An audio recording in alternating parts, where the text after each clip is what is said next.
خب درود و عرض احترامات هموطنان عزیز مردارای بی‌نهایت گرامی و اولی قدر، امیدوارم که یک شما خوب، صحت، سلامت و سربلند هم باشین. دوستای عزیزم، نه بیم کمی مصروف بودیم. الان که باز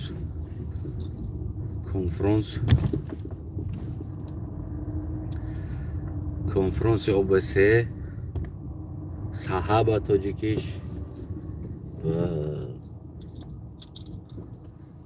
و مایده همون طرف یه جای دیگه کار دارم. بعد از اونجا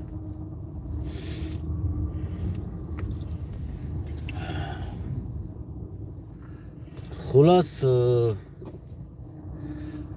دوستای عزیزم، وجدان، من در همه باره وجدان کمی بگم که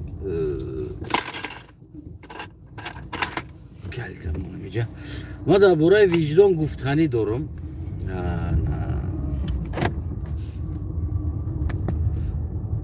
درست شد در همه باره کمی قطعی دوستا صحبت وجدان بود در جای مثال در همه راه آمدن، مبارزه بگیم، همین چیزا. خلاص در همین باره گفتیم کم ترک صحبت کنیم. ببینیم دوستای عزیزم، قطعی دوستا صحبت کردیم، بازم بسیار چیزا در سر انسان ها میآید. در باره وجدان یکی از دوست ها گفت که من میدونم تو خیلی انسانی با وجدان هستی، یعنی با من گفت ترا وجدانت آرام نگذاشت وقتی حال مردم دیدی، وجدانت آرام نگذاشت. گفت خستی در راه مبارزه میان تا بستی و بگیم که پشتیبانی از این مردم بر اومدی. بسیار یک بگیم گپی خوبم زد بگیم، اما اکثر انسان ها و مردم برادرها شاید همین چیزها را نه اونقدر درک میکنن، واقعا نه اونقدر درک میکنن و فکر میکنن هر انسان هر کاری کنه این از وجدان است. یک کاری بد هم کنه میگه ای وجدانت چخیل برداشت همیرا کردی، یک کاری خوب کنه میگه این وجدانی ترا آرام نموند که تو که تو بخیزی کار کنی. اما همین چیزا همشه با یک وجدان رب میتن انسان ها، یا از خوردی ما را همین خیلی کلان میکنن یا که یک نمیفهمم این چی است. اما باید اول ما در باره وجدان گفتیم، باید اما وجدان بفهمیم که چیست تو وجدان خودش، او چه خیلی است، یعنی چه خیلی ترا و وجدان آرام نمیمونه. یعنی که باید ما این چیز اول بسیار سپاس برادر، بله لایک همونی، باید ما اول در باره هم وجدان معلومات داشته باشیم که چی است هم وجدان خودش، چه خیلی است، سرخ است، سفید است، کبوت است، سبز است و او چی است که انسان آرام نمیمونه و او در همه انسان ها میشوه، یا که بگیم که همون یک انسان ها در این چیز پیدا میشوه. چیست وجدان؟ باید این را ما اول بدانیم. بیاین ما همون آشکار گپ زنیم. اون کاری که من میکنم، من در سیاست هستم، شاید جزی از وجدان باشه، شاید باشه جزی از وجدان.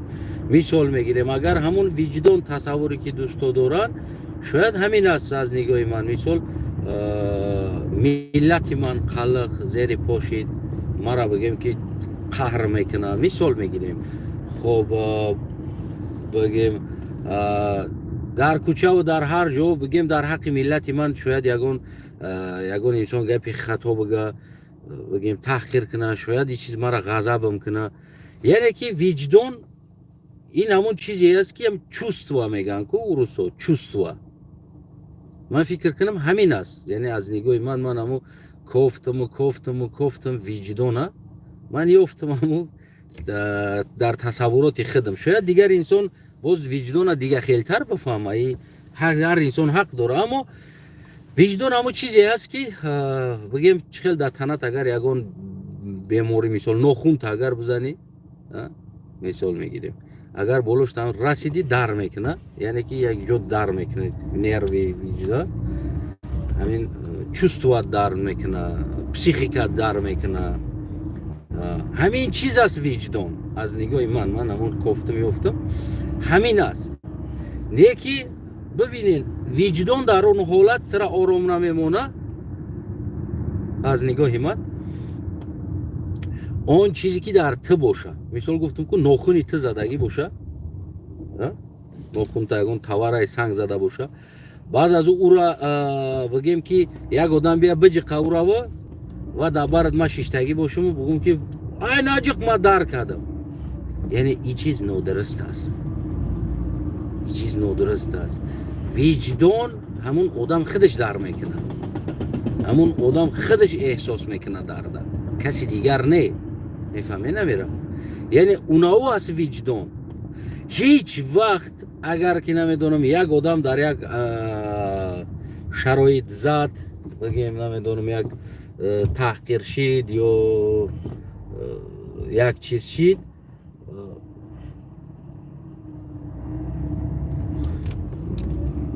و ایتانی او مرا وجدانم درک کنه، این نادرست است. من همین خیلی بگیم احساس کردم، من درباره همون وجدانم گفتم چیستی وجدان.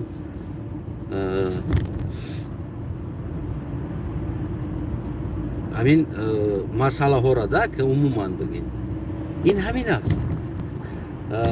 تصور کنید در زمانی در قشلاق بودم، یک ترانسفورماتور گرد شوی بود، سیموش چند تا سیموش هموش هوی لیچ شده بود، در آفتاب هم بود سوخته بود، نمیدونم چیکار کرده بود یا نمیدونم خطا منتش کرده بودن، خلاص لیچ شده بود، کلیونکا پیچوندگی بود. و همسایه همون گفتیم که همون یک کس دکت گفتیم که بچه بیا میرا محکم کنیم، نشوه یکون گودک پودک بیعقلی کنه همون روا یکون حیوان گفته نمیشه بخی، یک توک زنه یا چی میشه بخی. یعنی در اوجا مرا وجدانم مرا گفت که همیرا محکم که برای چی ما او را گفتم؟ برای اینکه یکون گوی خدم است، گوسفندی خدم است، یکون خونگیای خدم نفهمیده بگیم یکون تر بارون برف شوه هم چی نکنن که بزنه توک بمبره. اما برای وجدانم بود، یعنی که خیال ما در میکرد، بگیم عقل ما درد میکرد او زمان که فکر کنم که کدام خدامون نریم نزنیم، یعنی ما در پخریم بود دیگه چی میشه در ریال نگه بزنیم. و آدم های بدن نه جا کیمیایی جا همون چی از 100% است دیگر همون دیگه خدا است دیگر، هرچی باشه نباشه در پیشانی نوشتگی همین خیلی میگفتن. و چی شید؟ همون انسانی که همون خدا است گفتگی را زد گوش هر را مرد، بارون باریده بود، برف باریده بود، گو بیاقل رفت سمجا اما اوهان در رسید از زبانش قطعی رسید است نمیدونی اگو علف بده سمجا میخیرم زد گوش هر را مرد. مثال مرا یگان وجدانم در نکرد. برای چی؟ برای اون که ما گفتم که بیا میرا محکم کنیم، بیا میرا فیرات کنیم، استورا همون سیمو را بجا کنه بتخه یگان جدا ایزالنته کنه و غیره کار کنه، یا شمال میشه و آهن دا میرسه در پیشش باشد زمیکنی میتر راه دا یگان نزدیکشته بده اگه گو گوستان یگان که نمیزنه میکشه. من گفته بودم و همسایه بعض انسانه بیچاره در وسطش یک گو دودی دلم سوخته. برای همون ازبکو یک مطل دارن، بسیار یک مطل خوب است، با زبان ازبکی بگیم میره ترکی بگیم قزاقیش دم لبوی نمودی زبانی ترکی دا گفته میشه. بگه که برون غمنی یگین چه اونانه یه میگم، یعنی که ببینید وجدان هر یک انسان برای خودش در میکنه، برای کسی دیگر در نمیکنه. مثلا یک مشکلی در تاجیکستان میشود و من میخیزم از مشکلی حرف میزنم، این منوی را نداره مرا وجدانم غم داده ایستاده است، من نمیدونم ناموسم نمونده ایستاده است، من برام آدم را گپ زدم. نه این چیز کلا نادرست است، کلا نادرست. میدونی فرزند یکت اگر زندان شود مثال عادی چیز، یا که فرزند یکت خدای نکنه یا پدرت یا مادرت یا نزدیکت از دنیا بگذره، تو چند روز خونه میکنی، چند روز هیچی خوردگیت نمیدونی، یعنی که وجدانیت، ناموسیت، چوستویت بگیم درد میکنه. همسایت وابشه بگیم احساس نمیکنه. همسایت خیلی هم میگه خیلی دردی مرا قبول که خطیب میشینه، میره و بگه خونش در اوقات هم میزنه، پروا نداره تو مردی و مرد دیگه مرد بگیم دروز میکشه. و اگر کیف شفته قطعی زنش میگه بیو که زنک نمیگه جا همسایه مرده است، میگه بیو خیلی زنک یک ایشه و هم میگه چی را ببینیم، زندگی را ببینیم. یعنی دایش کیف خیچه کدن میگیره. یعنی در اینجا اوجه وجدان گفتنی، ناموس گفتنی چیز وجود نداره، نیستی چیز. یعنی وجدان یعنی درد میکدگی انسان کی است؟ همون اکش، دادرش یا فرزندش، یعنی نزدیکترین انسانش. ببینید چندین بار مادر مرا اومدن عدل بردن، مادر مرا اومدن صاحب خونه‌ش مجبور کردن که از خونه بخیزه. عین حال من خونه گرفته داداش نمیتونم. مادر مرا تهمتو کردن که گویا که ما چند قدر پول گرفتگیم از خارج و بگیم چند تا خانه‌های پنهانی خریدگیم، گویا که مادر ما دروغ کرده ایستاده است، وجود نمیره و زندگی کنه و جالستی مردم دعوت کرده است که این ما هیچ چی نداریم، اگر گرچه بچه ما سیاست دام باشه، سیاست مدار هم باشه، ببین ما هیچ چی نداریم. گویا که مادر ما این خیلی نشون داده ایستاده است. چه بسیار بسیار حالاتو ببینید. من در راه هستم که آبادی تاجیکستان ده کدام را وجدانش در تاجیکستان غم میته که بیست همین بچه دیستریت اینه برای وطن قمیده و جان میکنه، وقت صرف میکنه، اینمی بگیم که آبادی شوه همین وطن، پیشروی شوه، کوشش کرده. کدام را وجدانش غم میته در تاجیکستان که بیست مادر ایره خیلی اذیت دادستن در اینجا. این احوال است. مادر ایره نمیتن بگیم حتی که خونه میدودگی انسان از ترس خونه را نمیته که پولش میگیره و پول شبته باز برای چی قشلاق نمیره. من گفتگی سوال شد در قشلاق اولش که باز بگیم که اون طرف دامو امنیتش بسیار وحشی بود، از طرف دیگر گودکا خونده ایستادن. برای مرا سواد گودکا مهم است که گودک سواد بگیره و توپوی نشوه نمونه. یعنی که من میدونم قشلاق بروم بعد دیگر پخته چینی و دیگر زمین کنی و غیره و غیره و غیره، گودکا دیگر گوسپنوانی و گاوانی دیگر نمیتونن گودکا بگیم همون درس بخونن، هشاشون دیگر در کوچه میشوه. این شهر خوبیش اماز هم در محکم میکنی خونه در میشنه کتاب بخواب برای بچم درس تبک، یعنی که بازم میشوه. باز کم یعنی تعلیم شهر از قشلاق دیده فرق کننده تر است یا مکتب باشه، یعنی کمتر هم باشه. برای همون ما ماکسیمال قپیدم ایستادم که بیستین همی گودکا بخونن، بیستین همی گودکا بخونن، گودکا کمی سواد بگیرن. خب اما اینستیتوت داشتن در پیششون شما بدگیشون بگیم اینستیتوت میخوندگی گولکا دا خوب هستن، برای که او دخترها هستن خونده استن، شما در پیششون باشین کلانترین خوبین. مثال میوی خونه اول خودش توقمانه باز بگیم دختر است. خاطر همین چیزا من مثال مجبورم ما رو شهر در قپیدم ایستادم، ریال نه مجبور قپیدم ایستادم که بیستین اقلا نمی گودکا خونده است تاثیر اونو نمی یک چی شد. مثلا ببین کی را وجدانش غم میته، کی میگه که اینمی ما همین خیلی بگیم بعضا مشکلی ها دارم در زندگی ما. ماتون میبینین گلاستو کاستون بروک خیال میکنین که نه اگر موزی داشته باشم من پول خونه خریدن نمیتونم در تاجیکستان. برای چی؟ برای که اگر من خونه را بخرم میان میکشن میگیرن ای دستشون. بازی ما داشته باشم من نمیتونم خریدم. یکی عادی ترین یگان انسان وجدانش غم نمیته که بگه که بیستی همین استانه برای ما کمی دوا همین استانه بیست مو چکور کرده است. همین مادر همین در همینجا زندگی کرده است. ما همین زندگی کنه بگیم پول شما میگیریم بیا خونه را بتیم پول میته، ما به پول نداده استیم نه طلبیده ایستاده است، پول شما میته هستم خیلی چیز نیست. وجدان من از همین میبرم که مثال عادی که من مثال آوردم خدمت بایر یگون چیز نبود بگیم یگون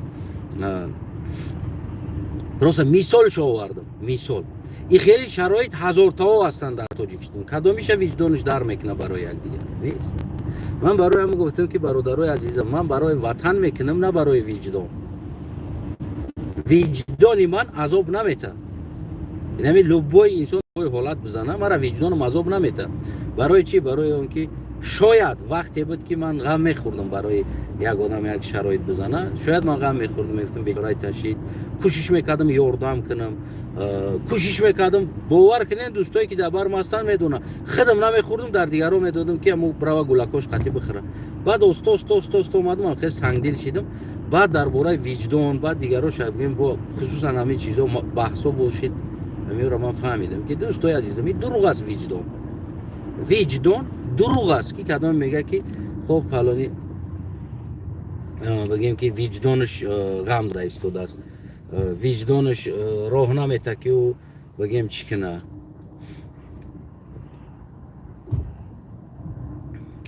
قصد کرده که بریم این پولیسای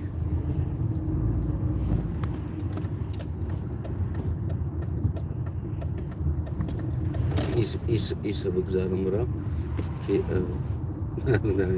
در رویت پلیسای استایلی با نگه که بچه چیکو کردی تره نوار کردیستی.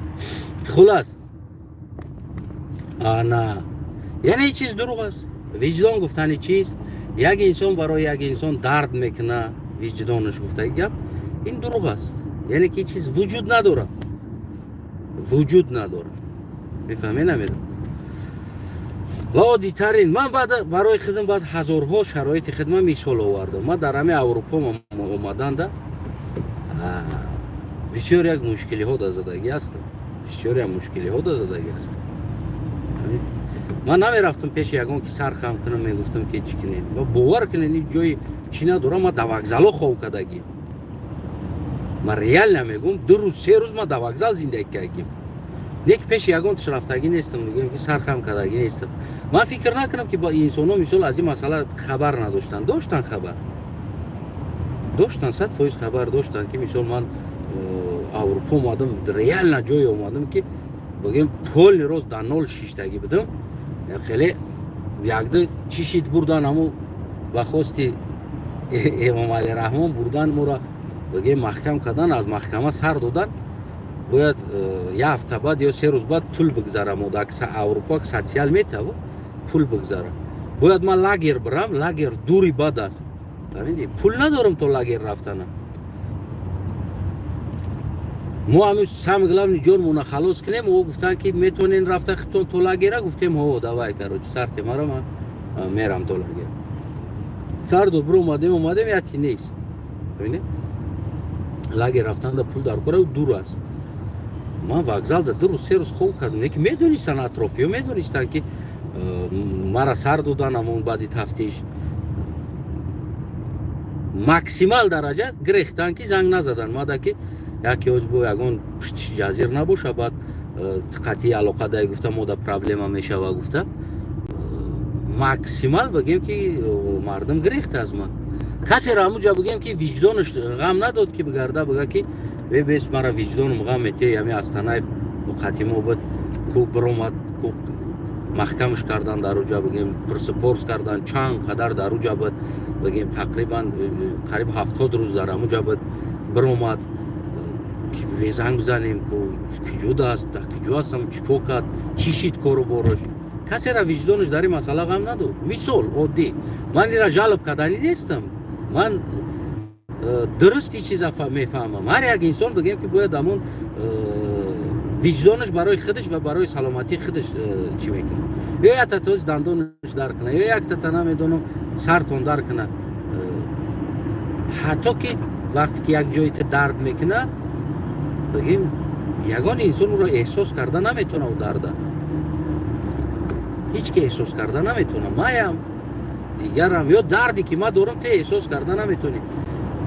وجدانی احساسات است، احساسی انسان است، چستوی انسان است. این همه چیز وجدان است. اگر همه چیز در هر جایی که درد کنه اون هم وقت تر وجدانت غم داده ایستاده است. نه که بیرون از این دیگرش وجدان نیست. بیرون از این دیگر وجدان نیست. یه همش من گپ میزنم میگه تا از روی وجدان گپ میزنی. نه من از روی وجدان گپ نمیزنم. من از روی قانون گپ میزنم. از روی قانون. و یکی گفت که اینا برادر تو مثال سطر گرفته شید گپ زدی، ریش گرفته شید گپ زدی، انا فلانی کار شید گپ زدی، ماچتو بسته شید گپ زدی، ملورا در بالوش ظلم کردن گپ زدی. من گفتم این همه چیزا را خودت یک خلاصه که ببرو که من یگان تایم اعتقاد ندارم، باوری ندارم یگانتاش. من این چیزا یک کلتور میدونم، یک کلتور انسان یا نمیدونم یک طبیعت انسان میدونم. شاید شما را از خدا و از دین میدونین، اما من را یک کلتور میدونم. همین چیز دما یگان وابستگی نداشت. مثال ما از روی قانون گپ زده میره، پروست حق انسان، حقوق انسان، چوستو انسان، یعنی که همون وجدان انسان پایمال نکنین. و انسان دام خیلی معقول است. من برآمدم از این مسئله گپ زدم. یا که سویت میکشه، امام علی رحمان سویت میفروشه و بگیم مردم به سویت هستن. من میبرم ایروی قانون طلب میکنم که این درست است، قانون پایمال کرده استودین، مردم از سویتین، مردم عذاب دستن. من چیست نمیگم، ما دا پخرین است که در کدام احوال است. ولی را شما با فکر مولی تو میتینه بعضی خیط رو، لیکن من ریال نمیگم. میدونیم برای چی؟ برای که اولین باید وجدان همون انسان در تاریکی شیشته درک کنه، نه وجدانی من. او در تاریکی شیشته است، من چی با وجدانی من درک کنم؟ میفهمی؟ او باید بخیزه بگیم که گپ زنه، او حقش طلب کنه. خلاص وجدان انسان در کدام حالت در میکنه. من میگم ببینید دوستای بدن در میدان برآمدن، ما اومدم در بارش راست شدم و دیگر دوستای اومدن در بار ما راست شدن. ما در یک میدان برآمدیم، همه ما یک چیز است، یعنی که مقصد وطن ساختن. یک وطن، یک انسان عقیده ای که وطن میساخت و تغییرات کنه، این وطن آبادی کنه، پیشروی کنه، او انسان سرش در یک مشکلی میزنه یا ممالی میره و از زندان میکنه. برای که یک دوستی ما یا هم فکری ما بگیم از کم میشود، ما برای او بگیم که پیشنهاد میکنیم، یعنی وجدان مغم میته باشه دا برم صف دا باشه ببروی مبارزه برم. من این را وجدان میگم، شاید همین چیز باشه وجدان، که مثال من حقی او را تو هستم دفاع میکنم. برای چی؟ برای که او در باری ما بد. مثال سوید نیست یا ریش تراشیدن، ریش تراشیدگی انسان، او انسانی که در ریش اعتقاد داره، میفهمید؟ او را ریش تراشیده است، او جرت و میکنه خدشه و ما پشتی او باید بخیزم گپ زنم، خدمت شمرو کنم یک انسانی که مخالفی او است یا نمیدونم مخالفی ریش است، من قطعی باید شمرو کنم خدمت. مرا این کرد بولده بودن، مرا در بدر کنن، من مادر ما دیدن نتونم، من مرده یکم دیدن نتونم از پشتی که از پشتی او و او بشینه مظلوم گرفته خچه در تاجیکستان. من برای چی استرادت کنم از پشتی او؟ سوال من برای چی استرادت کنم؟ او خودش نمیکنه ای کاره.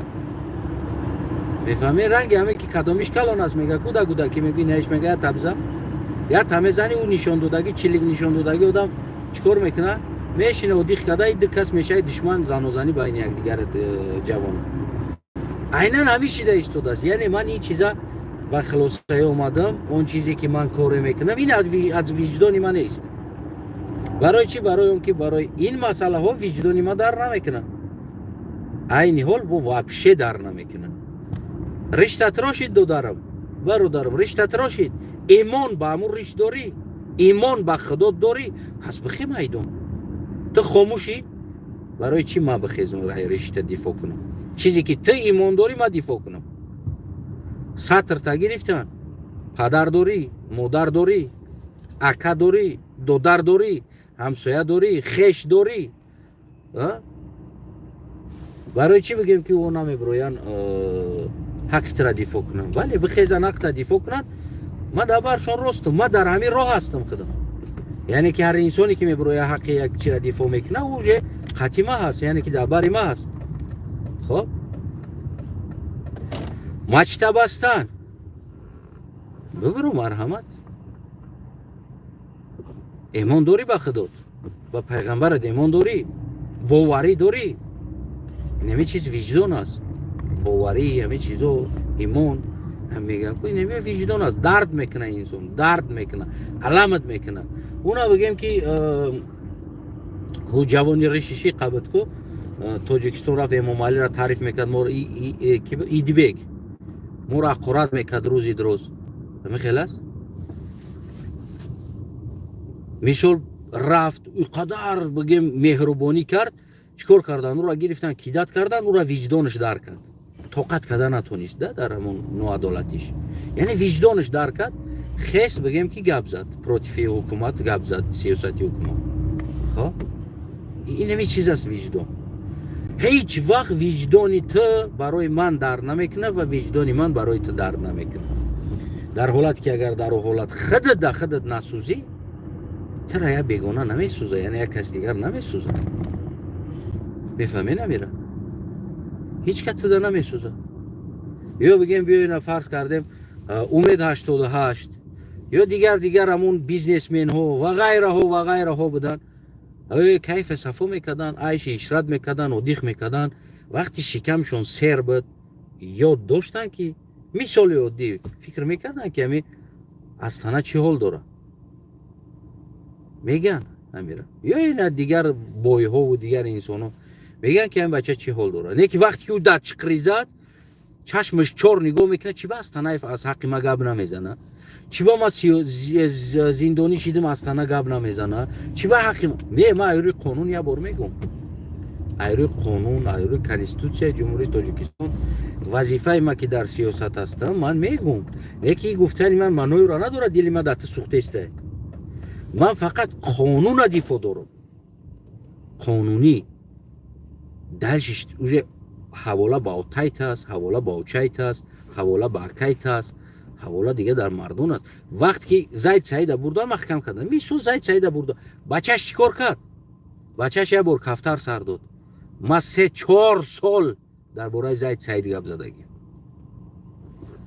میفهمی 10 تا ویدیو کردگی بچهش گستش کاری کرد ما در وокزال خو میکردم دفاع از زید سعید میکردم در وокزال خو میکردم میفهمی ما در کوچه خوم اما دفاع میکردم ویدیو میکردم که زید سعید چی نکنیم همین خلاص یا که دیگر انسان هاش یکی کسی و وقتی شکمشون سیر بود فکر میکردن یا امروزه بای ها یا امروزه انسان ها وقتی در چقری میزنن بعد گروه های سیاسی در یادشون میزنن که و انتظار میشون که کی گروه سیاسی از ما دفاع میکنن حق ما را دفاع میکنن اگر گپ نزنیم برای میگه شما چی باید پشتی نه دفاع نکردین چی باید پشتی دیگریش دفاع نکردین خب السلام علیکم وقتی دیگر شکمتون سیر بود پول دارین یا که نه کیه یا رحیم غرمی زندگیتون 100% است در یادتون میزنه که ما کدام سیتواسیون هستیم این حال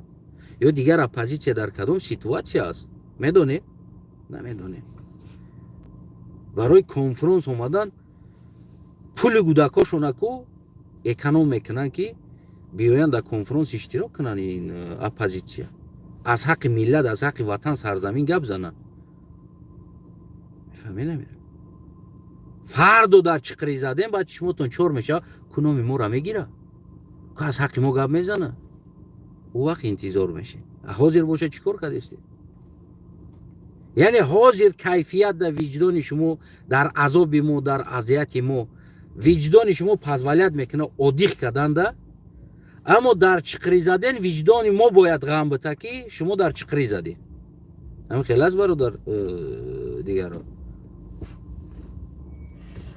بسیار سپاس برادر عزیز یعنی تصور کنید مثال فردا ریولوسیون میشود من میگم که برادرای عزیزم خب وقتی وطن سازی اومد باید چیکار کنیم دست به دست باشیم تن به تن باشیم وطن سازیم تو برای در وطن در جا نمیدونم خوب رو تو مرا دولجن کنی که تو دولجنی وطن ساختنده میفهمی میره یک روز من مسئله شد یک آدم میگه که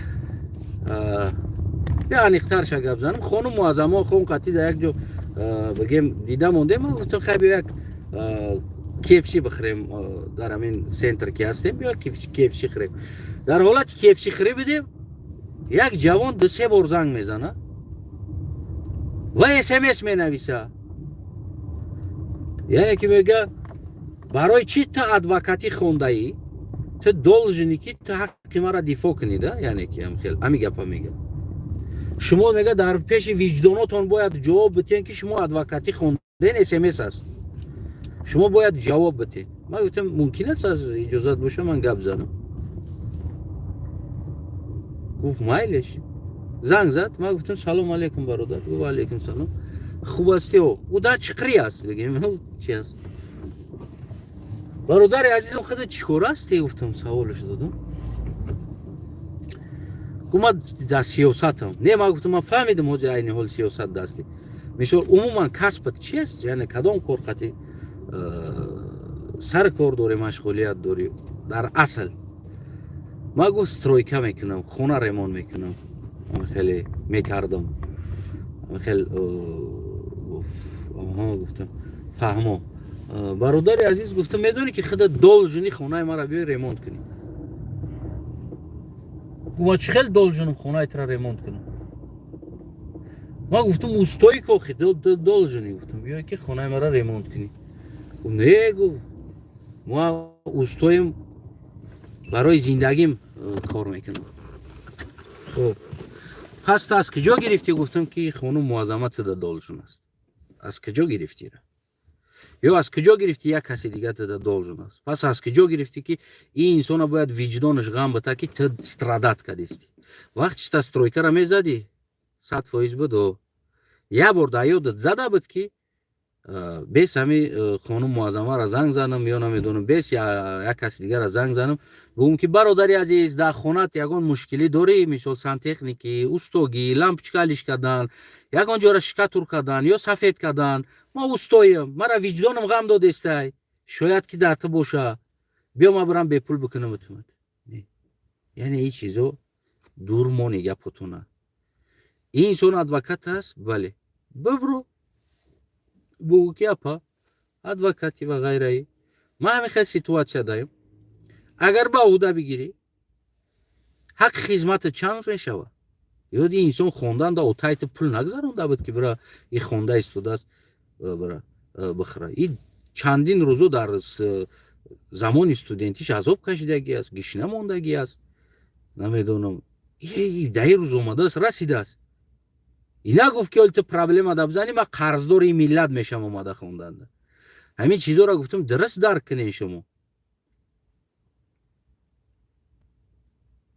بعد همو دیگر رو زنگ نزد هرچی بگیم از должен بودن ما را سنیمت کرد که ما должен نیستیم در رو یعنی که اینن همین از دوستای عزیزم وقتی که یک کس در مشکلی میزنه هیچ وقت یک انسان دیگر برای درد نمیکنه ایره شما تغریب بفهمید اما وظیفه خدشه و وظیفه وطنداری هست این الهیده گپ است چی ما باشم چی تو باشی فردا میگم که انقلاب هم شوه تو پوتا درست کنی ما بگم که برنامه کردن در کار دیگر خلق بخیزین ما این همه قدر شرایط داریم ما نمیتونیم برای شما حاضی عین حال این همه پروژه ده مثال گیریم ما برای شما نمیتونیم $500 ماهانه بتیم یا $400 ماهانه بتیم این همه برنامه هست این همه آوی گرم گذراندن در کار است خب ما مثال گیریم همیجا مثال ما $100 میتونیم ماهانه بتیم یا $150 میتونیم بتیم برای که این برنامه گرم دادن وطن باید ما تامین کنیم بیا برادرم و من نمیرم در $100 چی با کار میکنم من میرم روسیه دا میرم میزنم زندگی من ماشین میخرم فردا که خونت به تپلینی موند یا دیگر چیز موند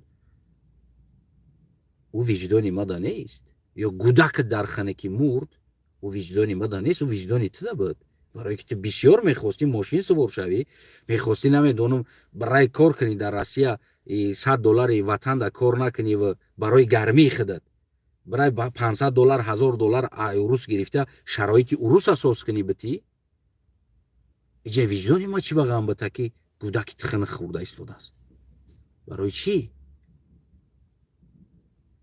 میفهمین моле ки барои худат мекунӣ, барои ватанат мекунӣ.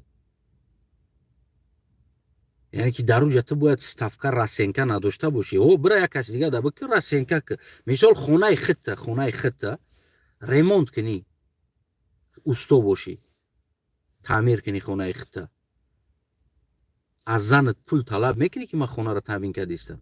Не, баръакс аст ки 100 расход мекунӣ то ки хоната таъмир кунӣ, зебо кунӣ, бишинӣ. барое ки хонаит аст, ватан хонаит аст. дар ҳолати фардо отопление гузарондан дар кор мешавад, дар ҳолати фардо як чизи дигар гузарондан дар кор мешавад, дар ҳолати фардо ҳазор чизҳои дигар ҳаст ки барномаҳое ки ватана сохтан дар кор аст, барои хонаи худмон аст. мефаҳмед? вақте ман богӯм ки бародарои азизам, инами мо буҷа инамиҷа кам аст, мо наметонем барои инаиҷа на қадар буҷа ҷидо кунем, не қадар шавад. мо инамиҷа 3 моҳа 4 моҳа инами проекта бояд кунем, инами ватана ободиша. хоб мисол гирем, мо максимал метонем ҳам қадар маоше битем барои шумо ки ай гишнагӣ намбирем. ё аксари инсона ман дидагӣ ҳастам, мераванд коркунӣ сашкаватӣ мекунанд, лиш ба ман пулша бигирам мегӯянд. ӯ барои ободии ватан нест. барои ободии ватан инсон сидқан мекуна ӯ кора, двайной мекуна ӯ кора, качестваша двайной мекуна. медонем барои чӣ? барое ки дар онҷа гудакат зиндагӣ дора, отат зиндагӣ дора, очат зиндагӣ дора, ояндаи ту зиндагӣ дора ва имрӯзаи ту зиндагӣ дорӣ. барои ҳамони қадар дар ватан бояд сидқан кор кунӣ. инсонҳо дар ватан кор кардана источники доходи кайфият ё ки намедонам як чизи дигар ё бойгарӣ гуфта назар гирифта кор мекунанд. ӯ инсоне ки ба ӯ назар кор мекунад, ӯ инсон ягон кори сидқан барои ватан намекунад ё барои сарзамин намекунад. барои чӣ инсонҳо хонашона чӣ қадар сидқан кор мекунанд? барои ин ки медонанд ки дар онҷа зиндагӣ мекунанд. бояд анама ватантам вақти кор кардӣ ҳами хеле кор кунӣ. яъне инайра мегӯянд виҷдон. ҳатто дар ҳолате ки биёй ман пулша мегирем чӣ кор мекунам, парто хаса парто болошта хока парто тамом ҳами туғри шидо фардо ғрамби дуҷая чишид. инайра виҷдон мегӯянд. и бевиҷдонӣ мегӯянд. яъне ки худат дар ҳамонҷа бибин як аз ботлоқ да зад, чиқри аст ботлоқ зад дар ҳамон ботлоқ ё як чиқри да зад. ман як бор дидам, омадам е бародар биё, дастша кашидам, гуфтам биё дастаб те ёрдам битам, бироем. аз ботлоқу биромад берин. ва ман гуфтам ки бародар биё ягон сангу қулуқу чӯбу хоку дигар чизоро биёрем, дар ҳаминҷа партоем, ҳамин ботлоқ ё ҳамин чиқриро маҳкам кунем. аву одам гуфт ки оли баъд мекунем. ӯ худаш биромад ку дига ӯ да фарқ надорад. оли баъд мекунем дига чӣ кор мекунӣ ӯро? хай ман мегӯям ки ягон гов меғалта ё гудаки ягон ки меғалта, биё ҳамеро бикунем. ҳамаш худо дар пешонид навиштагӣ дида, ҳамун навиштагиша мебинӣ. фардо бия гулаки худаш дар ҳамонҷа бизана, бимира. мара виҷдонам барои ҷа дарк куна барои гулаки ӯ.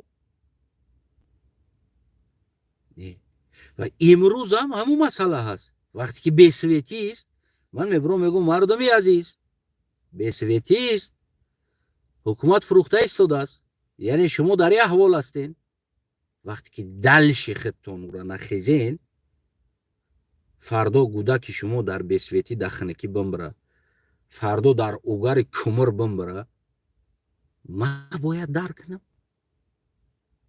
ман бояд виҷдони ман ғам бита барои чӣ гудаки шумо мурд дар угари кӯмир. мара виҷдонам ин чиза дар намекунад. вақте ки тура худта виҷдонат дар накарда боша, аз ма барои чӣ дар кунад?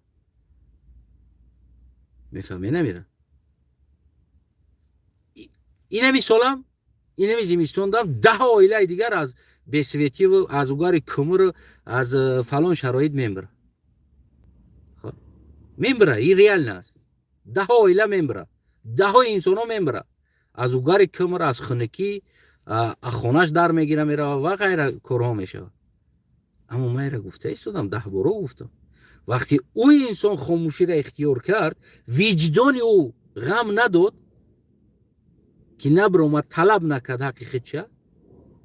پس او بمبرم ما چی پریشوات کنم یا گودک او بمبرم ما چی پریشوات کنم چی با ما غم بخورم او را که ما گفته ایستادم که همین مسئله میشود خب پگاه دیگه بهار میشود بعد 3 ماه او میا همه را میشوه میروه خونه‌شون میبره گو گوسالش میبره زندگیش میبره گولکاش میگیره میروند اوچاشون میگیره میروه او باز هم بگیم صدها تن دیگر مجروح میبرن اما ما را گفته ایستادم برادر دایره را توزه کردن در کار حکومت طلب کردن در کار حکومت پولا ندزده نه بیروش قطع کیف صفو نکنه امامعلی و بودجه جدا کنه تراکتور خریداری کنه تکنیک خریداری کنه دنبه بزنه بیتون بیارن بیتون بریزن طلب کنه شما ببروین که شما در اونجا زندگی داره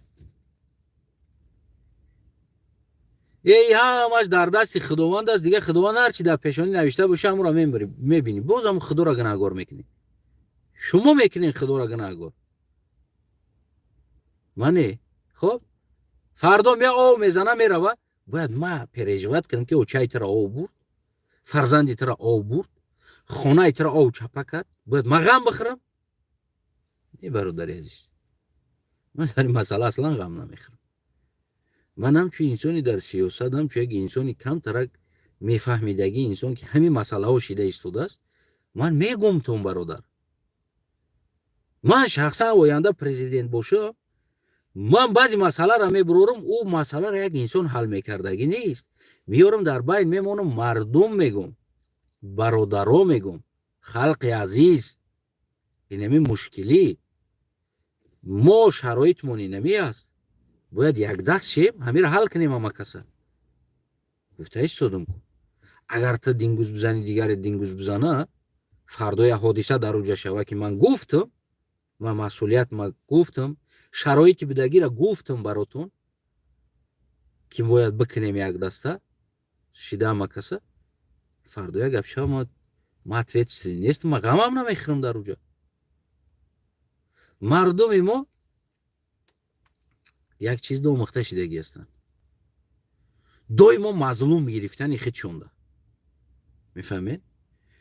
ریده موندالی گودکی که میرینه باید گریه میکنه کو ما حاضر اینه نمی سیتواتسیه دهیم مردم طبیعتش همی است نباشه اما گودک خودش ریدگی است نخرینه گریه میکنه من نمیفهمم میرینه و گریه میکنه ده میدونیم برای چی؟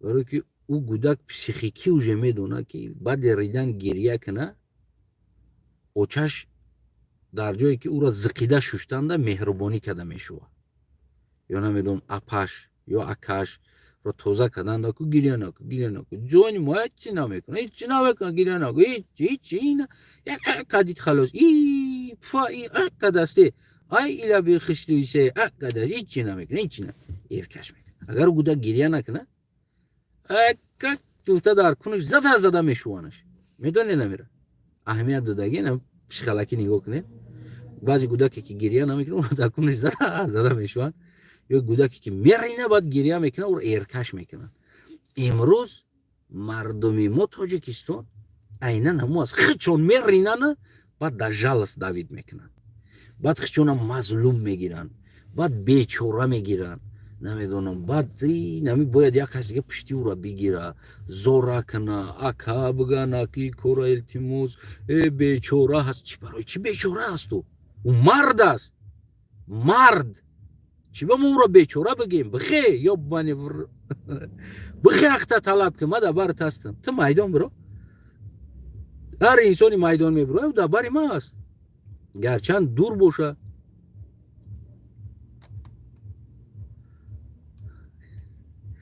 فهمیدین؟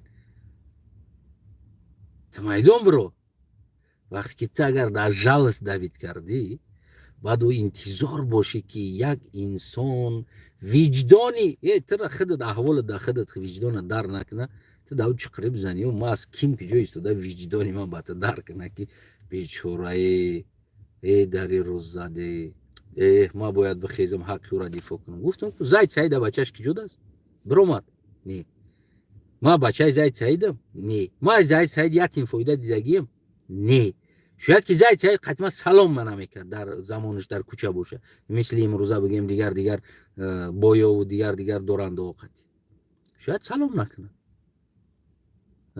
یکی امروز در چقری میزنه ما دیفاش میکنم ما از حقش گپ میزنم ما دعوا میکنم زندان کردی فلان کردی بچه ردنای خیلی وجدانش در نکرده است اون کاری که من میکنم در حق پدری او گپ میزنم او همین قدر نمیکنه پول گرفته از رفته در ترکیه در امریکا کیف صفا داره یا بچه غفور سیدوی یا دیگریش یا دیگریوش یا فلانیوش یا دیگری کدومی برامد از حقی خودشون گپ زد وجدانشون غم داد نه برای چی وجدانی ما غم بده سوال برای چی وجدانی اشرف غم بده برای چی وجدانی کبیری غم بده برای او در حالت که پدر خودش فرزند خودش وجدانش غم نداده است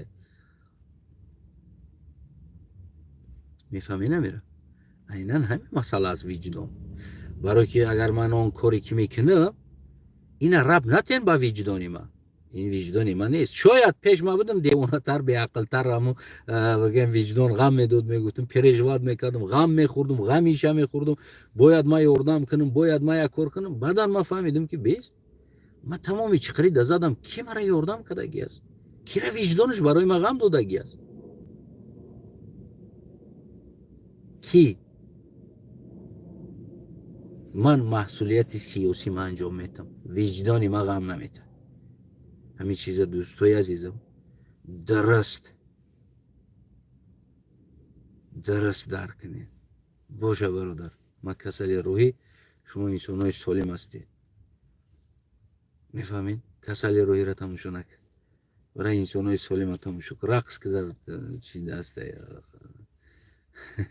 امام علی رقص ارگانیزovat میکنن اونجا سالم رقص میکنن برای اینجا رقص کنید میفهمین امیرا ببینین رقص گفتن در یادم زد دخترا رو امام علی میبره در زمستون کرته اطلس میپوشونه باید وجدانی ما درک کنم و او را دفاع کنم یک تصور کنین وجدانی آتش در نکرده است اگر درک کنه چی با در میدان نیست چی با حقی دخترش طلب نمیکنه وجدانی آکش در نکرده است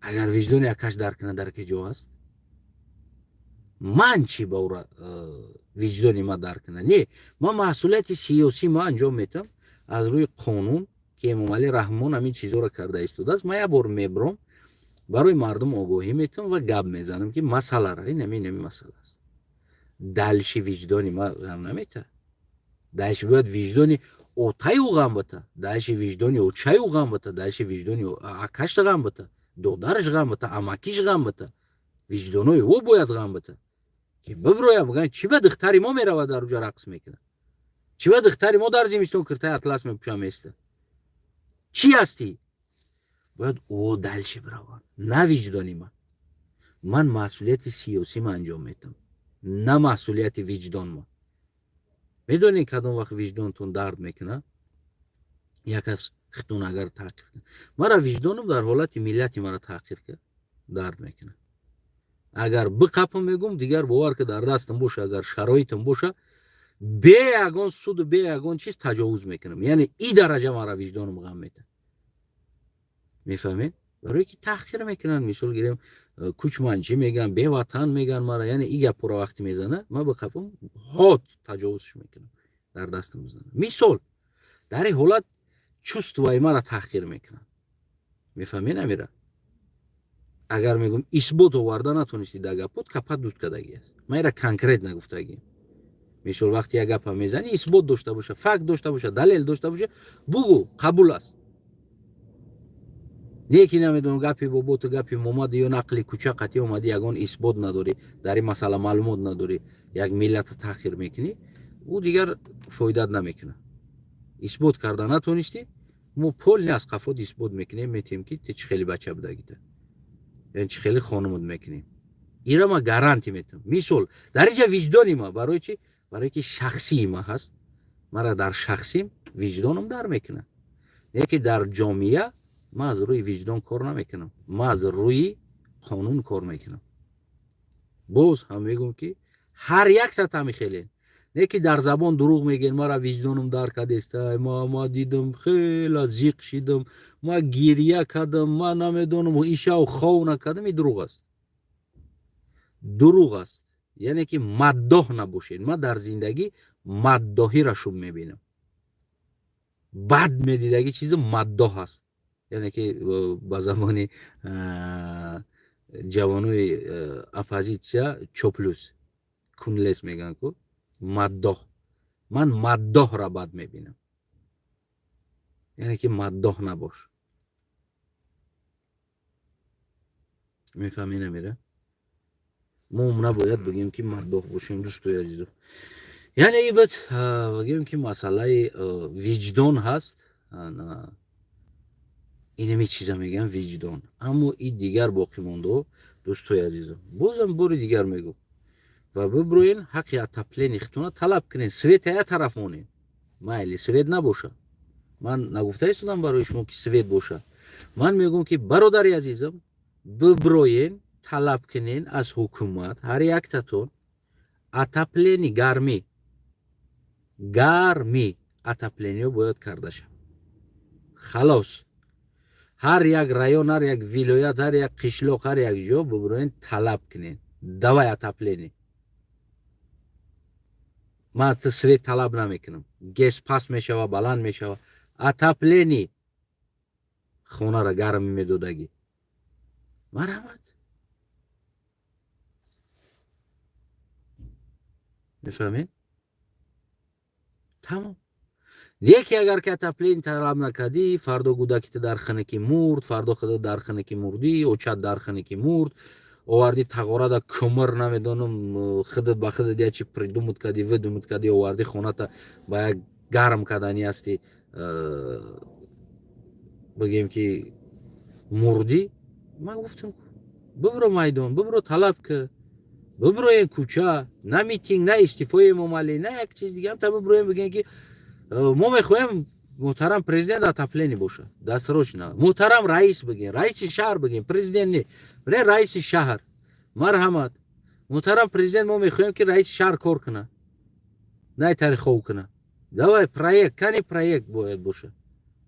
5 سال مقصدش چی است این رئیس میشه و دوای کرومی دزدی بیو اتپلینی بساز. طلب کنین. در حالتی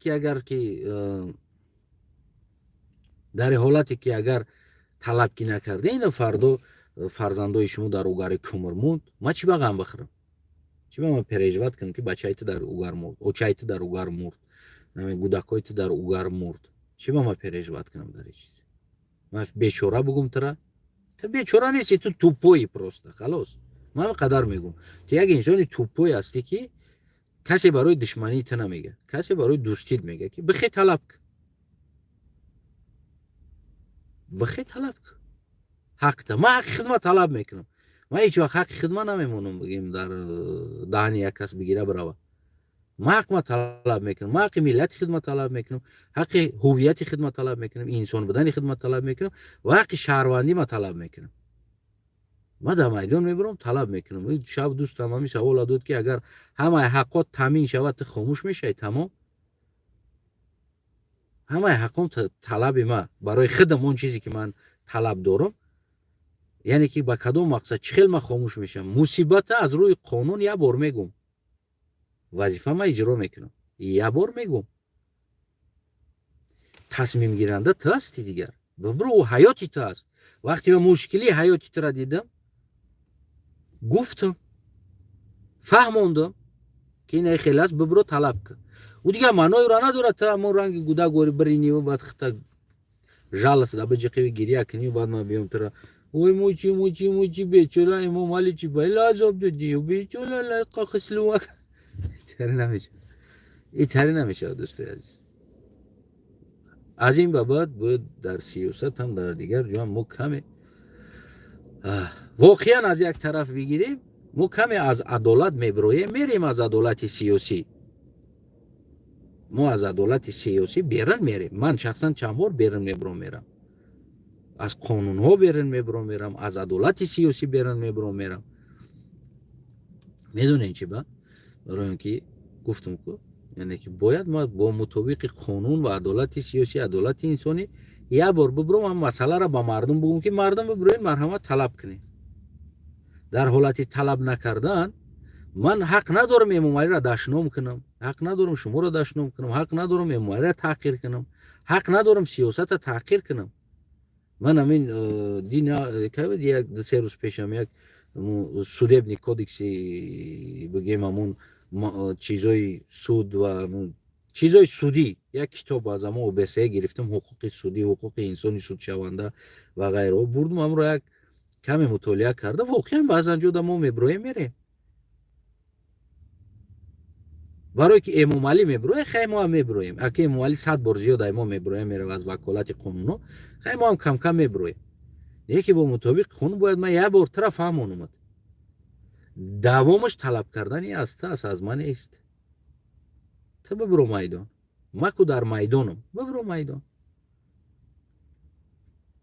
فهمیدین دوستای عزیزم؟ برای همون روزم بگیم همون درباره وجدان که صحبت رفت، بعد از اون من درباره وجدان خیلی بگیم چیزها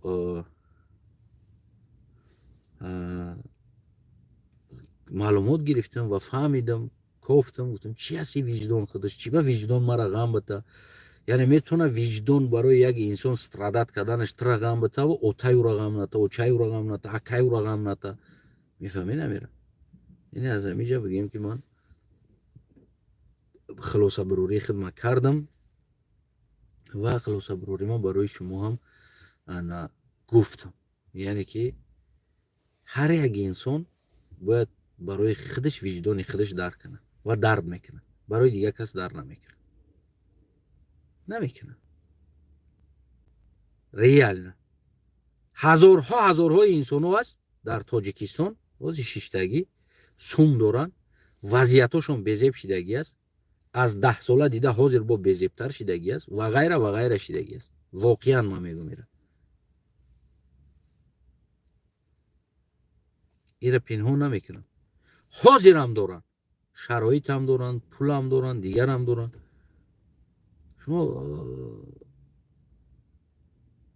فکر کنین حاضر من نمیجا میدونم برادرو را از اون جمله خدمه ما دور نمیرم، از اون جمله خدمه برای کنفرانس رفتن ای بگیم اینقدر مصرف داره، اینقدر چیز داره. آیا همون سوم داره وجدانش غم داده است که بیس همین جوانو برای ما جان کنده استن، برای همین وطن جان کنده استن، برای همین سرزمین جان کنده استن؟ کدومش وجدانش غم میته؟ ولی بعضی میگن که از تنفت موقع یک بارم ندیدیم که تو کارتا مونده باشی. او را وجدانش باید غم بته. باید نه ما کارتا نمونم، اگر که در حالت که وجدانی ما غم بته که او پرابلم آدم میزنه، او را باید وجدانش غم بته که حاضر ما چیکار کرده ایستادم. میفهمید؟ یا که دیگرش چیکار کرده ایستادن. کیم کجا میخیزن بگیم مصرف میکنن میان او در نتیجه بگیم در گاستینسا و در دیگر جا خواب میکنن. چیکار کرده ایستادن؟ شما فکر میکنین که ما گالاستوکا میبندیم خیلی هم تمام دیگر ما هر جا میریم و بلوگزار هتل بهترین جا خواب میکنیم؟ نه، ما یورا پارلمنت رفتگیم، یورا پارلمنت آخرون کپکو قطی رفتگیم، همون رشوت بنزین رشوت چی را گرفته، نان میخوردیم، نان خلب میگرفتیم، این قماسکه و اگون کفیر قطی همون سمیتان قطی خلب میخوردیم. مریال نمیگو میره ما تشکیلی گوشبریان نبود در اوجا. اویو کدام اوزی سومدو را بگو یک کسا که ما هم خیلی مسئله ها در رفتیسته میگه گادایی کدسته شما ای مردم گادایی میکنین. گویو که تمامی مسئولیت این ملت این کشور مصیبتش در کلای ما باشه. نه ما در سیاست اومدیم منوی را نداره که ما دیگر سرپرستی تمامی دنیا و چیز باشیم، غم خوری این مردم باشیم. میگن که اگر همون پلوس مینوس نباشه لامپچکا گریان نمیشوه. گرچه اگر یک طرف مینوس باشه طرف دیگه باید پلوس باشه برای لامپچکا گریان شدن، برای روشنی شدن. وقتی که اگر که گرچه ما اگر که مینوس باشیم هم бояд мардам пилус бошад ки то ки чароғ дар бигира рӯшанӣ шава. Мехоҳен ватан рӯшан шава, бояд пилус бошен аз як тараф. ё агар мо пилус бошем минус ҳам дар кор аст барои дар гирифтани чароғ. барои ободии ватан як пилус қатъи ободӣ карда намешавад, минусшам дар кор аст. ё як минус қатъи карда намешавад, бо пилус дар кор мешавад. мехоҳӣ ватан чароғон бошад? як бародар карта муна бигӯяд ки бародар на масъала даст, мебирои наматон мегӯян ки гадо аст, мегӯян гадоӣ карда истодааст. аммо намегӯй ки ӯ барои вазъияти ин ватан ки фардо фарзанди ма дар ин ватан аҳвол аст, он барои ҷонканӣ карда истодааст. шояд надора ҳамон бародар. зуруш омад аз мардум биромад пирсид. лозим шид. шояд ира намо виҷдонаш ғам дод ки ватан дар ин аҳвол аст омад. дар инҷа виҷдон рол бозӣ намекунад. ӯ гадо ҳаст мегӯян мебироен. чиба пул мемонем, пул металбем аз мардам. яъне ин гапа мегӯян биромада. ман барои ҳамаам бовар кунед, ман аз ягон ки то имрӯз ман пул напирсидам. ман гашна хов мерам, аз касе пул намепирсам. гашна ховрам агар ман пул намепирсам аз касе. ов мехӯрам, намедонам ягон макарон пакарон ягон ҷи монда боша, номра мехӯрам, намегӯм аз мардам пул битен мада лозим аст ёрдам кунед. ман бояд дар кӯча блатной битовам, ман намедонам доимо баъзеҳо барои намо кастум бурӯ галастук фақат не. шумо худтон қадр карда наметавонед моли худтона. имрӯза сиёсатмадорҳо, имрӯза сиёсат бидагии ҷавонҳо, ино моли шумо ҳастанд. бовар кунед дӯстои азиз. агар аз ватанат як спортсмен боша, ӯ моли ту аст. агар ту спортсмена қадр карда натонистӣ, фардо ту молта қадр накардӣ. аз ватанат як сиёсатмадор боша, ӯ моли ту аст. ӯ сиёсатмадор тура ки агар қадр карда натонистӣ, паси проблемаи ту аст, проблемаи сиёсатмадор не. мефаҳмед? рӯдакира чишмоша кандем, восера зери дор бурдем, дигариша дигар кор кардем. касе мо қадри ӯро надонистем. имрӯз мехоҳем дар ҷаҳон бибироем даъво кунем ки таърихи мост, бобои мост, бобокалони мост.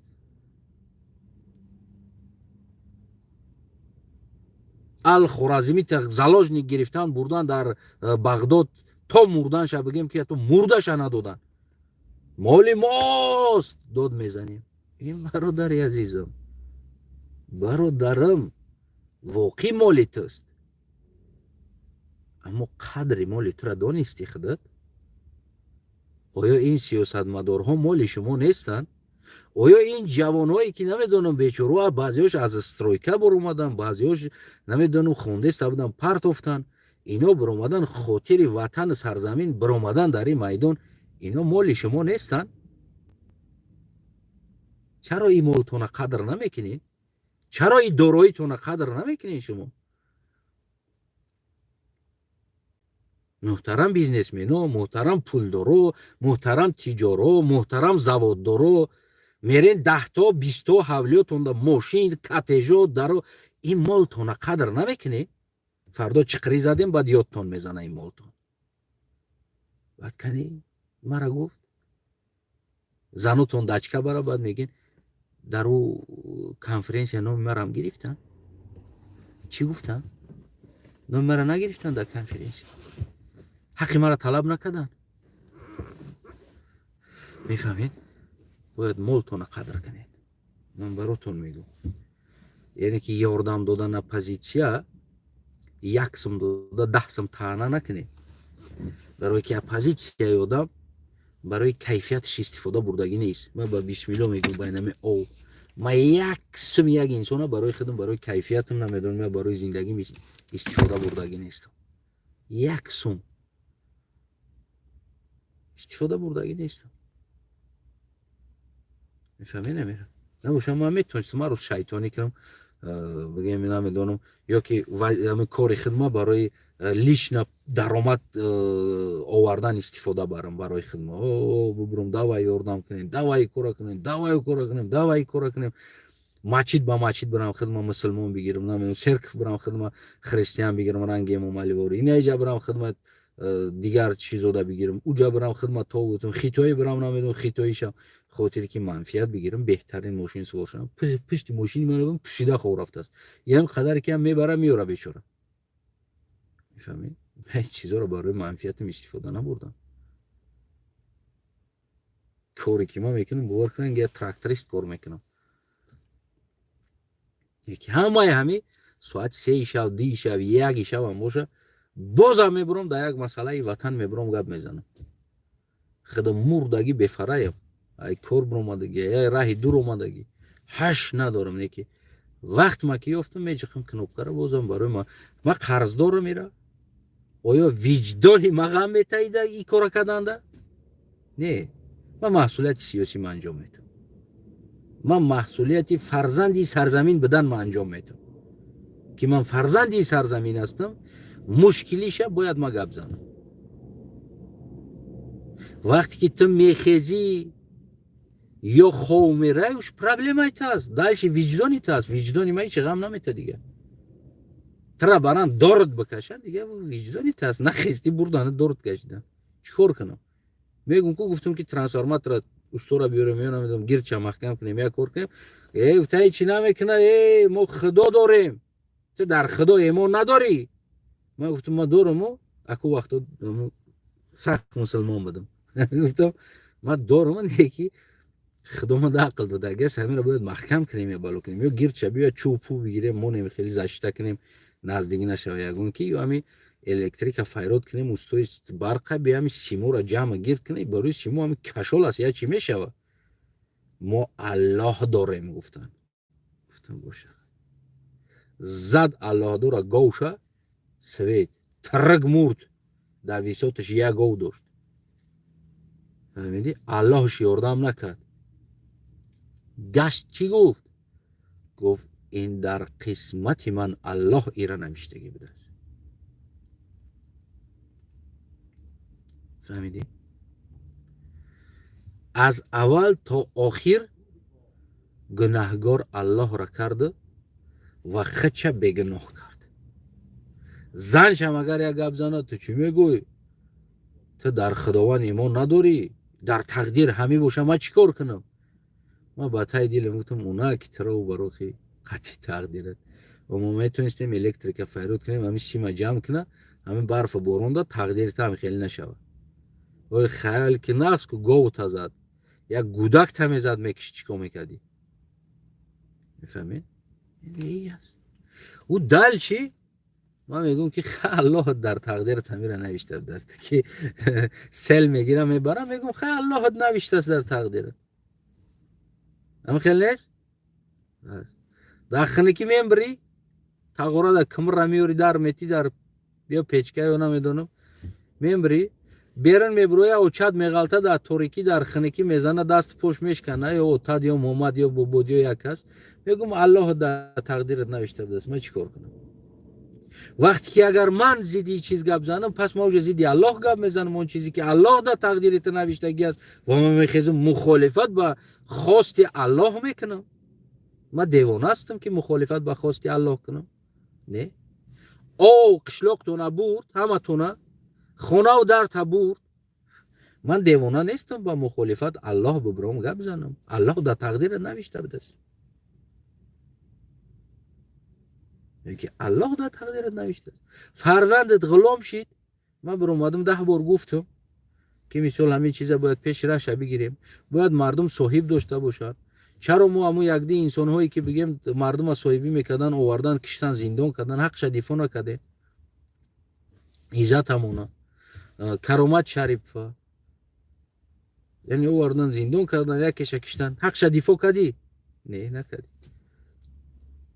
хоб имрӯз урус болои сарат ин мусибата овард, ман бихезам зидди урус гап занам? ту девона ҳастӣ? аллоҳ дар тақдират навиштагӣ будааст. الله تو را از این سنجش‌ها گذرانده ایستاده است. چرا من اون کاری که الله در قسمت تو نوشته باشه و من زیدی قسمت تو گپ زنم؟ پس من زیدی الله گپ میزنم؟ من دیوانه هستم این کارا میکنم؟ من بی عقل هستم که زیدی تقدیر الله گپ میزنم؟ من گپ نمیزنم. من گپ نمیزنم. بردونم بچه ها را نم قدر عذاب است. چند بار مرا گفتن که برادر در این مسئله یک ویدیو نمیکنی، در این مسئله. من گفتم خیلی تقدیری او همتری است. من او تقدیری که خدا نوشتگی است من ایواز کردن نمیتونم. من چی بزنم؟ همون اروسا را بگو همی کارا نکنه. اوخی خدا نوشتگی است، یعنی خدا در قسمتش همی روزا نوشتگی است. من چرا میخیزم زیدیتی میکنم؟ این عقل در تقنی نمیگیره. با کدام عقل ما زیدیتی کنم در این مسئله؟ میفهمی؟ من پروتیف خدا ببرم، پروتیف قلم خدا ببرم. ما یا امروز امام علی بالای سر مردم این کارا کرده است، من بخیزم. من باور کنین من هیچ وقت زیدیتی قلم خداوند برآمده نمیتونم. تقدیرش ده همی بده است، نصیبش ده همی بده است. اون چیزی که خداوند برای روا دیده است و قلم خداوند در پیشانی نوشتگی است، من نمیتونم زیدی قلم خداوند برآمده. میفهمی نمیره؟ من زیدی قلم خداوند برآمده نمیتونم. این چیز شما خودتونم درک کنین، خوب درک کنین هموطنای عزیز. وقتی که ایمان به خداوند دارین پس درک کنین که زیدی قلم خدا برآمده نمیشه. کم او داملو برآمدن کو کم از اومد گرفت نیمی کلو بگیم اما یک کوچه را نیم شزد آدماش کشت. حتی حسابات مرده بدگی را حکومت نبرآمد، نگفت چند قدر. برآمدن داملو گفتن که شما در خدا ایمان ندارین، باوری به خداوند ندارین. آیا خداوند گفت است که را با چخیل جانش میگیره؟ اگر که شما زیدی جانگیری خداوند باشین بسیار نادرست است. یعنی که شما زیدی خدا گپ میزنید. گفتن نمیگه. همه خاموش شید. کسی نگفت که بچه من مرد، اوچه من مرد، گودکی من مرد، اوتای من مرد. کدام برآمد گپ زد؟ نه. برای چی؟ برای که حاجی گفت که زیدی قلم خدا گپ نزنی. این پروردگار همی خیلی قسمت دادگی بود. همی عمر میبینی گفته بود. این همی حادثه دا میبری گفته بود. یعنی این پروردگار قلمش نوشتگی بود. من چه خیلی زیدیتی کنم در این کار؟ چه خیلی من ببرم زیدیتی کنم؟ گرچه نه مسلمان هم نیستم. چه خیلی من ببرم زیدیتی کنم؟ مثال مرحمت بگو. فهمیدین؟ فکر کنم که دوستای عزیزم فهمیدین، یعنی مسئله را درکم کردین.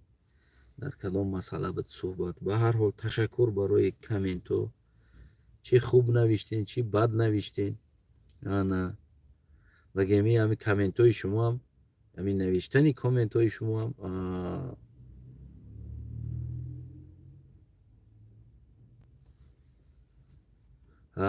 این کامنت های شما را هم خداوند نوشتگی بود در قسمت های من که شما بر این انسان ها بعضی خوب ها، شما که احمق باشین بعضی ها، خداوندی شما را احمق کرد تا اینکه بگیم زیدی ما یک چی بنویسین، تا اینکه حقارت بنویسین. این هر چیزی که هست این از پروردگار است. ما نمیتونیم زیدی قلم پروردگار ببریم. یک دلبیاب باشین این را پروردگار کرده است. من نمیتونم شما را دیگر یگان چی کرد. یک دینمی یک چیزی بد در سرتون اومد نوشتین، این هم دیگر خداوند در همون دفتر زندگی ما و شما نوشتگی از چی فرق نمینه. این هم خیلی فکرها هم است. یعنی این دلبیابی شما را خداوند دلبیاب کرد که تا که ما را تحقیر داشت نکنیم. ما نمیتونیم زیدی چیزا گپ زدن. ایمان داری در خداوندت، باور داری در خداوندت، پس قبول کی چیزه. فهمیدین دوستای عزیز؟ قربانی چور نیگلازه هر یک تا شما دوستای عزیز. انا ما майда بگیم بعضی کورو هست، ما کورو را ببینیم.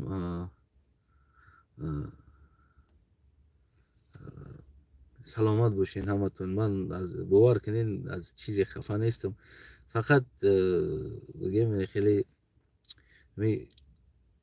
وجدان نمیرسیدگی چیز، تحقیر قبیله، تحقیر بگیم ملت، توهین در همون حق قوم ما نکنین دیگه. ای تری майда чуйдаш هیچ چی نداره دیگه. همون ایمان در خداوند داشته باشی، پس همون خداوند در عقل تا همین را جا کردگی است و همین حادثه باید شود. یعنی این چیز اینکار کرده نمیشه، اینکار کرده نمیشه. آن چیزی که خواست خداوند وقتی که ما در دنیا نبودیم، قلم خداوند تقدیر ما را، کتاب ما را، دفتر ما را نوشته بود و دیگر ما ایو گریزه نداره. یعنی که همون است، همین چیز باید شود، همین کامنتاری نوشته شود، همین بگیم اخمقی شود، باید این چیزا شود. از این چیز گرفته نمیشه، باید شود. این حاجی میرزا هم خیلی شهر دادگی بود. ما از حاجی میرزا یاد گرفتیم، شنویدیم و قبول کردیم سخنهای حاجی میرزا. دوستای عزیزم با اجازت شما بگیم که یک کمی کار دارم در اینجا. بعد از اون بگیم ساعتم چند شد؟ ساعتم یک گلشت است. و майда باز کنفرانس میریم، دوستا را ببینیم. با دوستای نوام اومدن در کنفرانس بریم، با دوستا یک بگیم که باز دیدار داشته باشیم. این هم مثال میگیرم، عادی تره. من ریال نمیگم میره چیزی نیست. من دیگر دلشی فینانس شرایطی کنفرانس رفتن ندارم. ما باید برم کار کنم، دلشی کنفرانس برم. اگیش نگیرم میبرم. یک میزور کردیت دارم، کردیت ما دادن در کار، پولی خونه را دادن در کار، پولی خونه اوچه ما دادن در کار. حاضر خطیم پیشتر خطی جمع نبزن.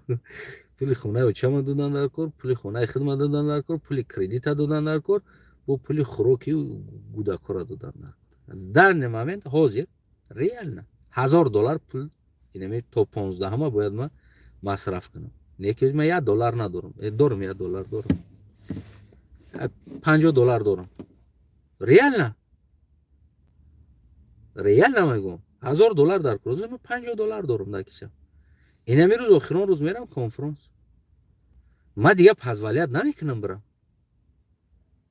تمام الله اکبر جمعش میکنیم کنفرانس حاضر. اگر از ما ببینم بگم برادرم مرا دیگر کنفرانس دا پول در کار است، در اونجا بگیم میره خوردن در کار، گشتن در کار، بچه‌ها خطی شیشتن در کار، بگیم یک ساید ایونت تشکیل کردن در کار. دلش بگیم که رسخود است. روز یک ساید ایونت تشکیل کنم، گفتم $2000 است.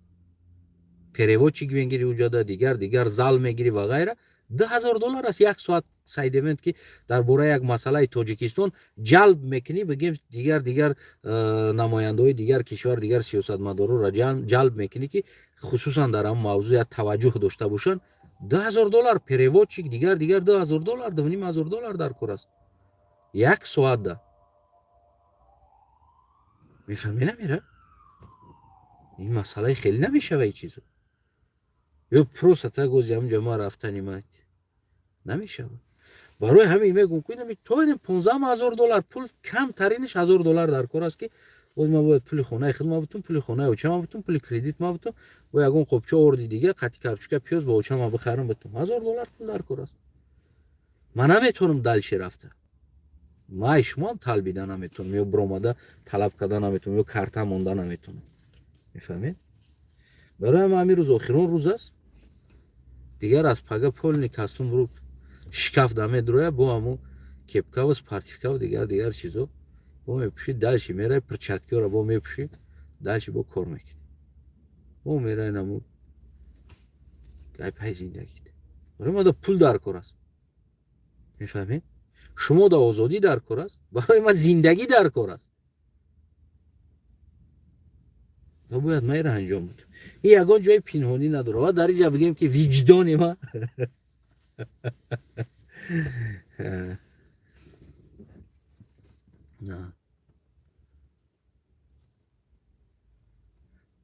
бале ина мефаҳмед, яъне ки ида фарқ надорад. мада пехе мега омадам пехе аст ки тира фардо фарзандат дар бесветӣ мебара, угарда мебара, намедонам як правои фурӯхтагӣ дар як мошин мея мезана мекиша, намедонам як очат дар бесветӣ меғалта фардо, намедонам ё ки дар хинакӣ очат касал мешава, гудакат касал мешава. омада трайной пехеай мефаҳмӣ, ягон мушкилӣ надорад. фикр накӣ ки бо ма бояд переживат кунам ягон чиза. вақте ки тида агар пехе боша мада трайной, мада даҳвайной, мада садвайной пехеай ки гудаки ти чӣ мешава, туберкулез мешава, мерай да балинса металбӣ, мерай намедонам гадоӣ мекунӣ, намедонам ё пул дошта бошӣ мерай расход мекунӣ. пулдоротам пасанд намекунӣ. ҳар як пулдор, ҳар як депутатот буд рафтан дуруни зиндону дар дигар ҷо ҳастанд. ҳар як инсон мада сад вайной пехеай, сад вайной пехеай ки чӣ мешава зиндагӣ.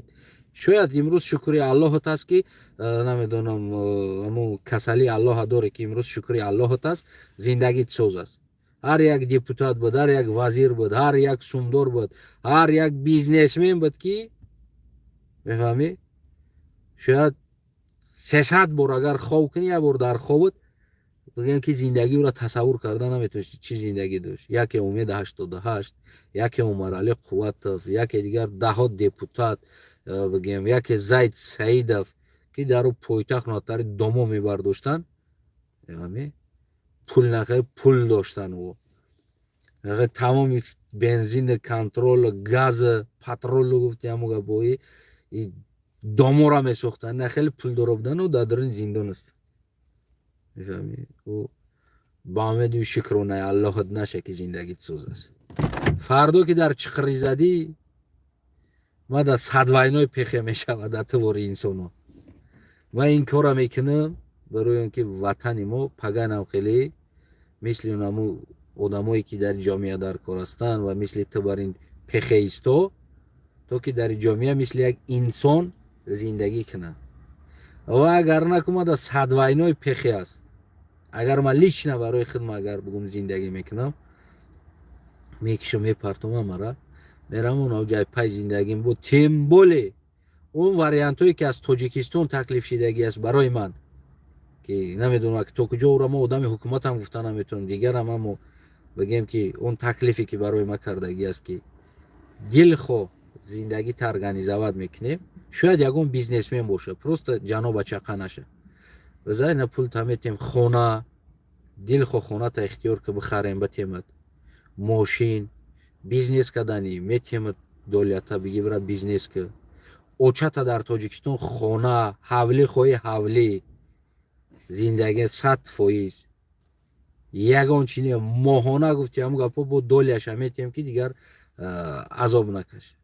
яке ма очамам квартирам боша, ман барои ту бар ин инсонҳо ахмақо ку ман нагуфтам ки мада пехе аст давай доля рабте о чизе шаван шидан бигирам. яъне ма пехе накардам. фаҳмидӣ? аммо ту бар ин инсонҳо да ман реал намегӯям мада садвайной пехе аст ки чӣ мешава фардо оянда. барое ки ҳозир айнан дар бораи нам виҷдон гап задам. вақте ки тира виҷдон надошта бошӣ ва виҷдони ту ки тира ғам дода натуна ки фардои на рӯз да мезанӣ, яъне фардо тата дида натонӣ ва имрӯза намедонам 4 танга бизнес дошта бошӣ ё як чӣ дошта бошӣ, ира барои худ олитарин бидонӣ ки нагӯӣ ки фардо чӣ мешавад. мада садвайной пехе аст бародарам, хеле авайной не, садвайной пехе аст. айнан ма озянаму дар масъалаи пехе гап задам, дар бораи виҷдон. вақте ман мегӯям ки қишлоқ об мезанад, бояд битон бирезем, пешша бигирем, биброем аз ҳукумат талаб кунем трактор биёра, битон биёра, дайрора бикана, дамба бизана. вақте ту ховӣ фардо меяд ов мезана қишлоқа, анами гап аст. ман мегӯям ки мада пехе аст. ман гуфтам пешниҳод кардам. ман мегӯям ки свет мебира, мо свет не аз Эмомалӣ намегӯем свет талаб кунем, хе отопление талаб кунем ки шаҳрҳо отопление дошта бошанд, қишлоқҳо отопление дошта бошанд. Мардам хов аст. Фардо угари кимирда мебира, мада пехе аст. Ма гуфтам, ман майдон даям, ман ҳаққи тира талаб кардам, ҳаққи ватаниро талаб кардам. Вақте ки ти ховӣ, мада пехе аст бародар. Ана мавзӯро номуша пехе мондан. Мавзӯ пехе бад ном. Фаҳмидӣ? Виҷдон, бояд виҷдони ти тира хита ғам бита зиндагида. Мефаҳмӣ? Агар ки тида пехе шава, виҷдон надошта бошӣ, хита ғамта нахӯрӣ, фарзандта ғамша нахӯрӣ, бародар дигар мада садвайнои пехе аст ки ти чӣ кор мекунӣ. Фаҳмидӣ? Имрӯз мисол ҳар коре ки кардам накардам, ҳамин қашид тонистам ба ҳамун қувваи худам, ба маблағи худам, ба ҳамун чизи худам дар як конфронси байналмилалӣ то имрӯз тонистам иштирок кунам. Ҳамин қадар буд, вале на аз ту талбидам, на аз дигариш пурсидам, на дигариша гуфтам, на як инсоне ки ҳамун доранд ҳозир ранги ту пехе када гаштестанд. Чӣ кор мекунӣ пехе ай мода. Фардо дар чиқри задан, баъд мода пехе мешавад. Мефаҳмӣ? Фардо ки дар чиқри задан, фардо азобда задан, фардо ранги Усмонзода ва фардо ранги дигар депутат ранги Заид Саид ёки фардо инаи бигем ки дигар сумдорочи ғармиш бошад, Раим Ғармичи, дигар бо Кличко накам, хеле Кличко дора, намедонам, Бобоҷон аст номуш хато накам дигар. Фардо ки ӯ чиқрида задан, модан пехе мешава бародар.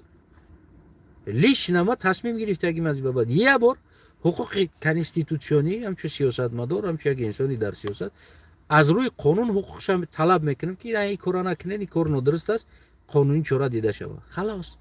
Дальше мада пехе аст дигар. Мушкилӣ нест бародар. Мада даҳвайнои пехе аст. Дарк карди мара? Нам хеле аз дӯстои азизам. Бародарои бениҳоят гиромӣ, рости ман равам ай пай корумшам.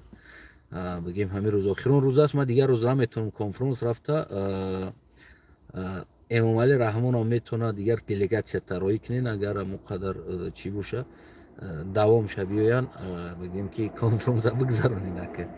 Ман тамом пас ҳамин рӯз. Дальше шароит надорам, ман реал намегӯям. Барое ки уҷа бирам, дигар ин тараф полни минус намеравам. Барои ма дигар рафта наметавонам. Боқи саломат, сарбаланд, хонобод бошен. Нагуфтиам бародар ин мавзӯра номаш пехе буд. Каддо меда ки пехе бошад тақдири худаш, модаку даҳвайнои пехе аст тақдираш.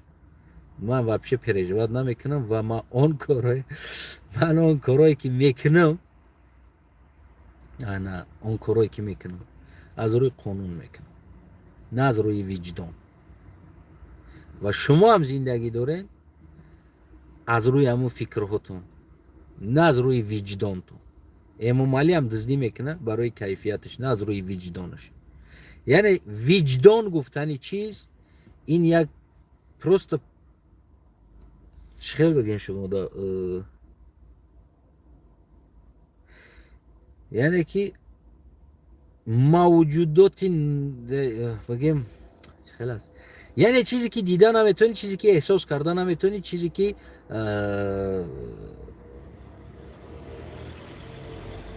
калимаи бигем ки чӣ хел ҳамин тоҷикишта қалғи шабуго мефаҳме намера.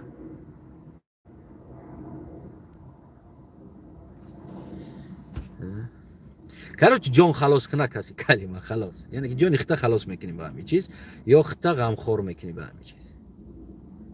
Виҷдон. Кӯр мейсан, тег мейсан, yiqilsang ishlatasan, tursang yodingdan chiqarasan. Xolos. Ya'ni ki g'alati istifoda mebarira. Vaqti ki xesti ayjod фромӯшиш мекунӣ, барои жалс давид кардан истифодаш мебарӣ, барои ҷон халос кардан истифодаш мебарӣ. Хулас ин виҷдон як калимае аст ки гуфтиам гапо ки калима ҳаст, вуҷуд надорад. Халос медонӣ намед? Калима ҳаст, вуҷуд надорад. Любой инсоне бигем ки зиндагиш созай хонаш бира дар бораи виҷдон بگیم صحبت نمیره. لبای خونه کمبغل بره از بالای وجدان فقط گپی زدگیش وجدان استفاده میبره. چخیل نه در روسو یک کلمه است کو بلیات گفته گپ میزنن کو مثال گیریم ها.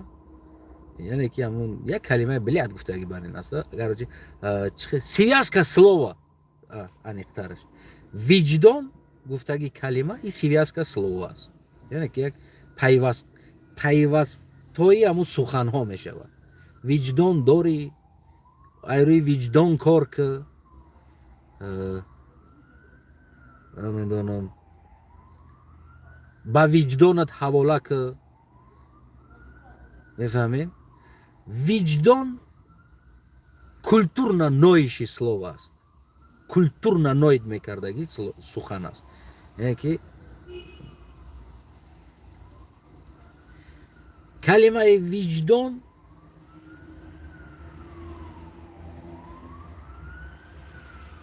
گریه تلفظی است نه صدایی تلفظی گریه تلفظی است یعنی که آدم همه وقت میتونه گریه کنه نه خلاص فقط درد کردگی جدا گریه میکنی وجدان گفتنی کلمه همی کلمه است فقط انمو گریه را تلفظیش است که تلفظ میشود در نمیشود و هم رو تلفظ میکنی من وجدان دارم تو وجدان داری ایروی وجدان انصاف کار که ترا وجدانت غم نمیته وجدان نوعشی گریه کلموی اینو فقط در انسانوی همون در چقری زده استفاده میشه چخیلی که یک بای سوم داره همش 100% دویم در رستوران کیف میکنه و دیخ میکنه یکم پروانه داره همین تا مینوس طرف کو جای نماز هم میگیرن نمازخونی ده میداره کو وجدان گفتنی که گپ اونا مثل همون یک ندژده میگن کو خودت успокаивать میکنی بچه یوش زن نداره مثال میکنن کو дрочка گفتنی گپ است وجدان این وجود نداره این چیز یک дрочка است خلاص فهمیدین کороткаша чёткаша فهمیدین این چیز существовать نمیکردگی چیز است و نیست در یگان انسان تام نداری و وجدان من ندارم دیگرم نداره دیگرم نداره این وجدان گفتنی گپ نیست میفهمید پروستا همین چیزی که خودت خطا میده راستش میکنی و خودت خطا آرام میکنی تمام ریال نداره خیال است خیال میفهمی کدی اگه دختر خیال میکنی که او دیدگیاته اما او دختر در پیشت نیست وجود نداره پروسه خیال همین کلمه خیالی تلفظی بگیم میشوه خیالی تلفظی است وجدان انصاف ناموس میفهمی یه کلمه های تلفظی است همون چیزهای تلفظی خیال های تلفظی فهمیدین دوست عزیزم کم تصور کنید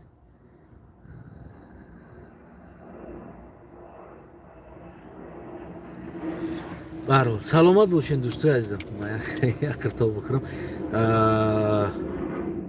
همون کلمه زیبایی بگیم که پارسی قدرود تو به درودهای دیگر